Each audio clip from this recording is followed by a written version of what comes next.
잠이나 잘걸. 괜히 밤샜네. 촬영해야 되는 졸려 죽겠다. 에이. 서울리안. 안녕하세요, 서울리안입니다. 2021년 첫 애플 이벤트는 요약하면 그냥 개수작이에요.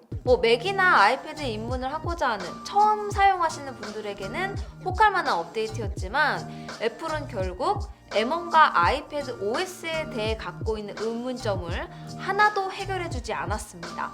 첫 번째로 M1 이후의 애플 실리콘에 대해서 그 어떠한 비전도 찾아볼 수가 없었어요.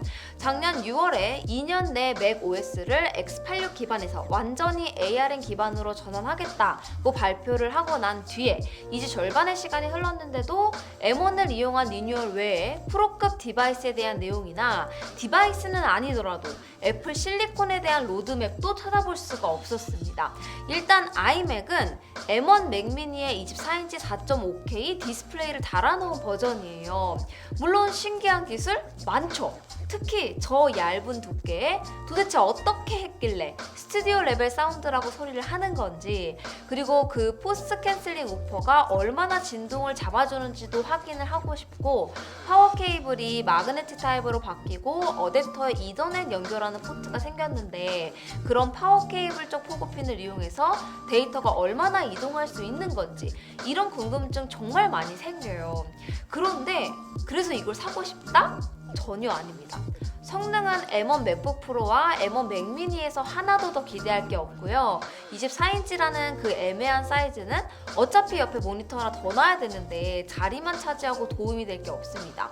물론 이 말이 M1 iMac이 수준 이하의 기기라거나 오버프라이스라거나 안 팔릴 것 같다는 말이 절대로 아니에요. 아마 처음으로 맥을 구입하시는 분들에게 이번 iMac은 부담 없이 접근할 수 있는 아주 예쁜 기기일 겁니다.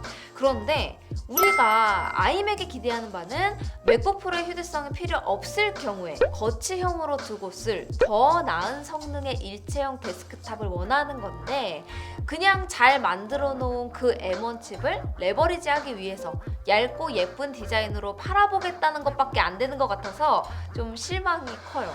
키노트 중에서도 그 프리젠터가 iMac을 소개하면서 많은 곳에서 iMac의 뒷모습을 만나게 된다면서 말을 뗐는데, 여기에서 이 M1 iMac 24인치가 갖고 있는 역할이 뭔지 확실히 알겠더라고요.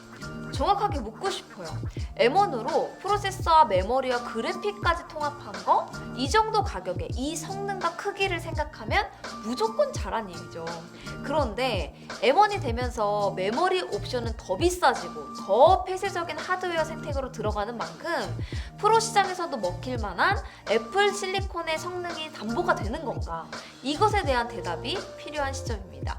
그리고 두 번째로 아이패드 OS, 아이패드 이야기를 해야죠. M1 칩셋을 넣어줬어요. 사실 당연한 수순이에요. 맥을 인텔에서 M1으로 바꾸는 게 놀라운 일이지, 아이패드는 어차피 A 바이오닉 시리즈와 같은 아키텍처인데 M1을 넣지 않을 이유가 없습니다. 그리고 M1 칩셋이 현재 그래픽코어 7코어와 8코어로 버전이 두 개가 있지만 하드웨어적인 차이는 없고 인가되는 전력에 따라서 코어 활성화 여부만 차이가 있다고 알려져 있어요. 따라서 맥북 에어, 맥북 프로 13인치, 아이맥 24인치, 아이패드 프로까지 하나의 칩셋으로 전부 커버할 수 있게 된다는 말입니다. 사실 이건 제조사 입장에서는 얼마나 꿈같은 일이고, 이건 결국 다 마진이 올라간다는 소리인 건 굳이 설명 안 해도 되겠죠? 그래서 솔직히 이번에 11인치의 M1을 넣어주고 가격은 전세대와 비슷하게 유지했다? 그렇게 놀랄만한 일은 아닙니다. 그리고 12인치의 경우는 미니 LED를 적용한 리퀴드 레티나 XDR 디스플레이를 적용을 함으로써 그만큼 원가 상승분이 있기는 한데 이건 가격에 그대로 반영이 됐어요. 애플이 이 아이패드 프로, 특히 12.9인치를 얼마나 프로급 디바이스로 생각하는지는 사실 더 설명할 필요도 없죠. 솔직히 M1까지 들어간 마당에 성능과 디스플레이까지 종합적으로 보면 아주 상위 레벨의 프로급 랩탑이라고 봐야 됩니다. 그런데 이 모든 게 아이패드 OS라는 이 제약으로 다 묶여버렸어요. 어쩔 수 없이 아이패드 프로가 M1을 넣고 미니 LED를 넣어도 그냥 아이패드 OS를 쓰는 아이패드인 거죠. 서드파티 다빈치 리졸브는 아니더라도 적어도 네이티브 앱인 파이널 컷 정도는 플러그인 제한을 걸고라도 열어줄 줄 알았거든요. 그런데 기껏 이 하드웨어로 소개한다는 게 아이패드 에어에서도 잘 돌아가는 그런 프로그램 개발자들 불러서 게임 보여주고 AR 시연하는 정도에 그치고 맙니다. 이번에 M1 아이패드에서는 적어도 향후 아이패드 OS 로드맵에 대한 언급은 있어야 된다고 봐요. 오늘 M1 아이패드의 경우는 요약하면 M1을 넣어서 성능이 더 좋아졌어. 그러니까 또 사줘. 이거밖에 안 됩니다.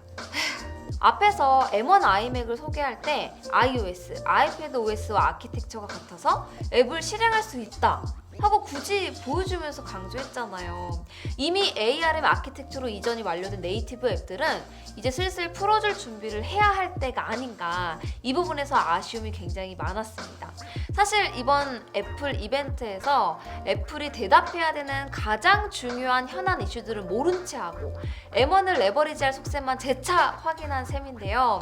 약속한 2년 중에 절반이 흐른 지금에서 어떤 계획과 로드맵을 갖고 있는지 주주로서는 물론이고요. 사실 맥 프로 유저로서도 더욱더 궁금해져요. 그럼 저는 또 재미난 소식이 있으면 영상으로 소개하도록 하겠습니다. 다음 영상에서 또 만나요. 안녕히 계세요.